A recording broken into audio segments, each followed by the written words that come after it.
to the Midwest region, where Houston is the 1 seed at 30-4, the Cougars. And how fascinating is this, Rob Dalster? Gonzaga's gone to 9 straight Sweet 16s. That streak has never been more in jeopardy than it is now. Yeah, they're not going to 10 straight Sweet 16s. I'm sorry. Sorry, Zags fans. You're not beating this Houston team. All right. I think you need more. My problem with the way that Gonzaga is built this year is too much of it is reliant on getting the ball into the post, and I just don't think that you're going to be able to score in the post. Too much of what they do is reliant on they want to get out and transition and run, yes, but then it's all like ball screen continuity stuff. And the way that Houston puts 2 on the ball and traps those ball screens, I don't know how Gonzaga is going to be able to run what they want to run offensively against it. I think this is just a difficult matchup. Houston's going to be a difficult matchup for a lot of teams. I don't see it this year. It's Houston. I think Houston's making it to the Final Four. McCall, what do you see? Yeah, it's hard because you're like, look, this guy, he never doesn't go to the Sweet 16 and Mark Few. But I'm kind of with Doster in the terms, in the sense of like the rotations, and when they put 2 on the ball on ball screen coverage and the ball gets thrown out of that, this team rotates so hard and they take 3-point shots away. I'm with Rob. I think Houston gets to the Sweet 16, possibly the Final Four. We'll see what happens, going down this bracket. But it's hard for me to pick against Gonzaga because of what Mark Few has done. He gets there every single year. But defensively, this team's going to be locked in. Now, look, it's a one-day prep. So that Houston defense are going to be ready to go for SIU Edwardsville, and they're going to have 1 day to prep for Gonzaga. If Gonzaga gets past Georgia, I mean, Mike White, they were dead in the water 3-4 weeks ago, whatever it was, and to see the bounce back that his program's had, that's a credit to him. So that Gonzaga-Georgia game is going to be good. But Houston with that defense and how they rotate out of their traps, that's the most impressive thing. If you're going to commit to the ball and you're going to trap a ball screen or you're going to trap the post, how do you rotate out of it? And that's what makes them so good. Mm-hmm. So I'm going to go with an upset pick right away because America wants upsets tonight, and I'm going to take Greg McDermott, Disciple, Allen Huss, and High Point to pull off a shocker over Purdue. Keza Giffa is a guard who averages 15 points per game. Damarian Williams shoots 40% from 3. They've got multiple flamethrowers from deep. How about Bobby Pettiford? Remember that name? Well, guess what? He's a senior now, and he's helping this team defensively, helping them get stops. And when I look at the Panthers, that's a top 25 offense in college basketball in efficiency. The formula for an upset, McCall, in my book, You tell me what it is in your book in a moment, but do you have multiple scoring threats, perimeter shot making that can hang with a team? Because Purdue's going to make some shots. Braden Smith, Fletcher Lawyer, Trey Kaufman-Renn can cause issues.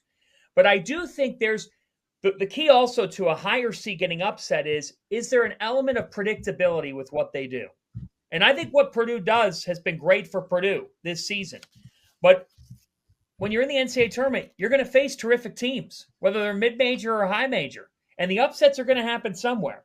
So McNeese I really like, guys, but Clemson to me there's an opportunity for 2 upsets there. McNeese the 12 and High Point the 13, and Will Wade's got the Cowboys. But, man, that's a difficult draw with Chase Hunter and Ian Shefflin. And then I'm going to go bold here.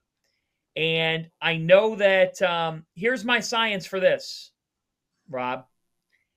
I always commit to one first 4 team to make a run, meaning 2 wins or more. So their first 4 game in the first round game. And I wasn't picking North Carolina to do that, even though I think they'll beat San Diego State. I wasn't taking San Diego State. I wasn't taking Texas. So I am taking Xavier to beat Texas. I think that they're a more complete team, and I think they're playing their best basketball. And then I like them to knock off Illinois and head into the second round of the tournament where they would face Kentucky. What do you think, Rob?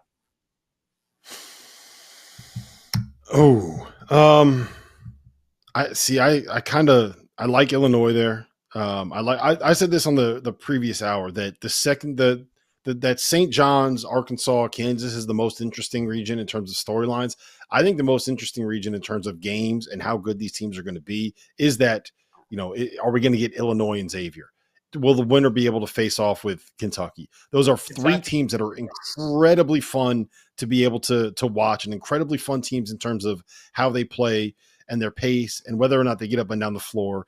I think, look, all three of those teams are good enough to beat Tennessee and get to an Elite Eight, in my opinion, because of the amount of guard play and talent on those rosters. So I think I'm at the point right now where I would probably take Kentucky out of that group.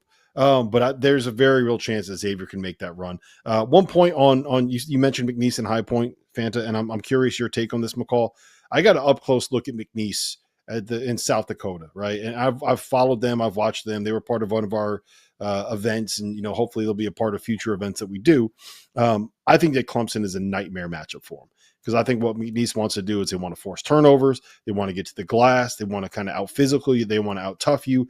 And what Will Wade did was he got a little bit bigger and more athletic, but he went out and got Allen Breed in the offseason, and Breed got hurt 2 games into the season, so they don't have that go-to guy down the stretch. I like High Point over Purdue. I don't think that McNeese beats Clemson. I think that Clemson wins that game by like 12 to 15 points. Yeah, I think too, when this happens and you start picking upsets, what these coaches, they start clipping all this, right? So like if we start saying McNeese is going to beat Clemson, what's Brad Burnell going to do? He's going to clip it. He's going to show it to his team, right? And that's a storyline too. Will Wade was a former student manager at Clemson. That's a storyline. My man, Javon Garcia, Southland Conference Player of the Year. He played for me at UMass. Happy for him. But I'm with you in terms of High Point. I mean, this is the 17th ranked offense in the entire country. What Alan Huss is doing there is really impressive. So in terms of an upset, I do like that one. I think Brad Burnell is going to have his team completely locked in to play against this McNeese team. Distractions, what's Will Wade doing? Where's it going? Like, he's going to have his team ready to play too, because it's against his alma mater. I mean, he would love to go in there and beat Clemson. It'll be emotional for him. But High Point over Purdue, look, and then throw that out there too. Like Matt Painter's, I mean, he's not gonna want to lose in a first round again to a lower seed.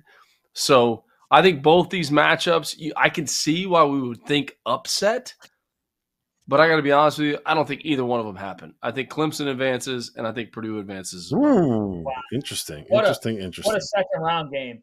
What a second round game that would be if it's Purdue and Clemson. You want to talk about high-level offense and Chase Hunter and Braden Smith, and then you got Kaufman-Renn versus Shefflin inside.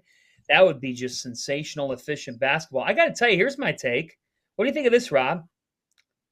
Of the twos, I like Tennessee's draw the most.